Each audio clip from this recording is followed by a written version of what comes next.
Welcome back. It's Dr. Jen Boney, better known as DocJenFit, doctor of physical therapy and owner and founder of Gen Health, your one stop for all aches and pains that you're experiencing in your body. You can freely search anything that you need, or we have full body plans and core plans available to reconnect a little deeper to your body. Today, I want to take you through a mobility flow that's going to help release that low back tension that you've been experiencing. And I also have a whole free guide if you're really experiencing, or this keeps coming back, that low back pain that it happens to so many people. I just want you to have a free resource that goes beyond mobility, into core, into strengthening, into diagnoses and understanding where this back pain could be coming from, especially if it's chronic and consistent. So go ahead and sign up for that. I'll have it linked up, but it is just docjenfit.com/low back guide. For this mobility flow, we need nothing more than your mat, and we're going to start in a half kneeling position. Now, if being on your knee is a little bit uncomfortable, one, you can always do these standing, but I want you to try to use like extra comfort, whether it's a pillow, a towel, whatever you need to kind of put underneath your knee as well. So we're going to start with your traditional hip flexor stretch and then go into a nerve kind of floss here. Now, I'm going to teach you the difference between just stretching your hamstring and actually getting into a little bit of a nerve stretch, and you're going to determine which one you need for your body, okay?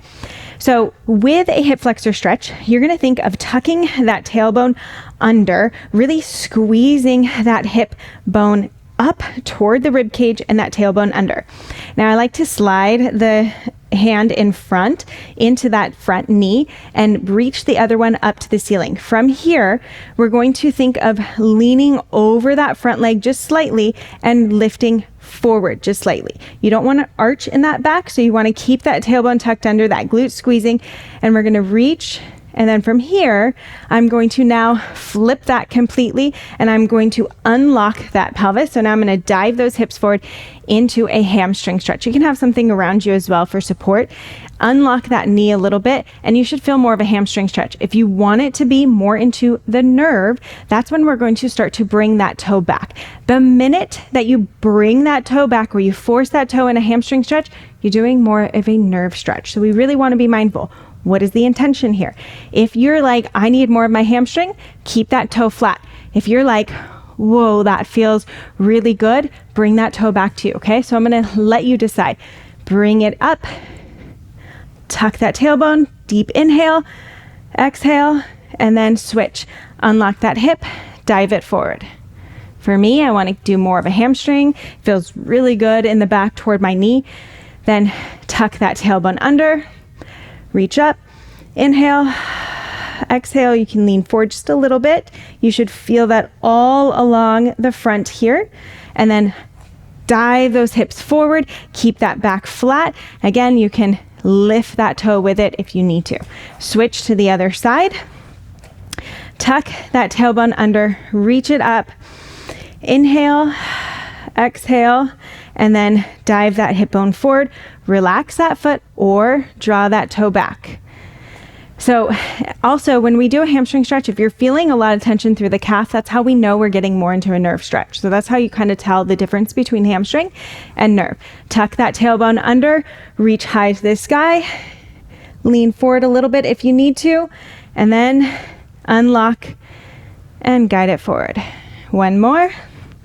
Tuck that tailbone under, and if you're like, hey, I need a couple more breaths here before we go on, you can always feel free to take more than just one breath. We're just kind of rocking between the two, starting to relax tension around that hip that can be contributing to that low back. Okay? Now we're going to flip it around to the side a little bit. Now, getting into that QL area that connects into that low back, a lot of people can feel a lot of tension like right in here, right in this area, right? So we want to start to reduce and relax some of that tension. So I'm going to bring my leg out to the side this time, draw my hand in front, keeping that tailbone tucked under for some stability. I'm going to reach up, exhale as I lean and get a stretch into that side. And then I'm going to bring my leg in front, come down to the floor. You can keep your back leg down, or you can lift it up, draw that elbow down to the floor, and then open it up. Let's just do one more of those. Draw your elbow down, press from the floor, open it up, and then come back. Leg out to the side, squeeze that glute, Reach up. Again, if you need a little bit more time here, take a little more time. You're like, ooh, I don't stretch that side body enough. Maybe you need to spend a little bit more time in that position. Draw that knee down, elbow down, and extend it up. You can do one more. You can do two more. Okay. And this is how you start to listen to your body. What do I need within my body that's going to help to reduce as much tension? Ooh, I can feel that I get a little bit more of that side stretch when I spend a little time there. Okay, then I'm going to flip it over to the other side. So again, leg out to the side, tuck that tailbone under, reach up, exhale. Draw that leg in front for an extended lunge. You can pick that back foot up if you want, or keep it down. Draw that elbow toward the ground, press that arm down from that shoulder blade, and rotate. You can do a couple, you can do one. Getting that upper back rotation is super crucial as well to help reduce some of that tension onto the back. A lot of times, just in general, disc herniation is going to be normal as we age. We're all going to, not all, but a large portion of people are going to have disc herniations pop up on an MRI and not even have pain, which is actually pretty empowering, right? We can have these things and injuries as we age. It's normal. Just like we get wrinkles on the outside of our face, we're going to have wrinkles on the inside of our tissues, and that's okay. But I think what's empowering is like, okay, how can I take tension off of, that low back area? And that's a lot of times by paying attention to what's happening above at my upper back and below at my hips. That can help to relieve and reduce a lot of that low back tension without even directly stretching the back. And I think that's really important. So the last place that I want to leave you is just in a child's pose position. So we're going to come down. Now, if it is uncomfortable for you to bend your knees this much, you can always, sit on like a stool or a low chair and bend over a couch, bend over your bed. So as long as we get that rounding in the back. Now, rather than a traditional child's pose where we're reaching out, I want you to bring your elbows down toward your knees and press back. Now from here, I want you to think of opening up space all the way from your shoulder blades down into your low back. Allow your belly to push into your legs. So I like your legs tucked underneath you as much as possible. You can always, again, if you're in a chair, you could put a pillow as you fold over. And I want you to feel that low back start to expand with each breath. So inhaling, exhale. Relax tension in that low back. Inhale. Exhale.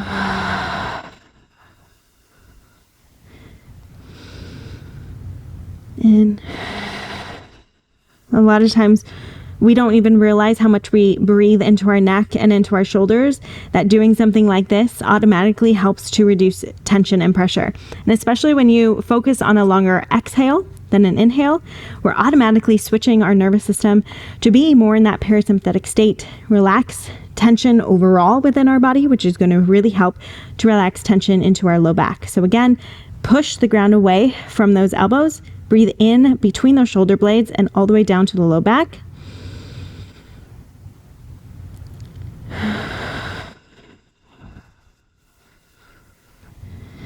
Kind of shaking it out. And then go take a nap. I'm just kidding.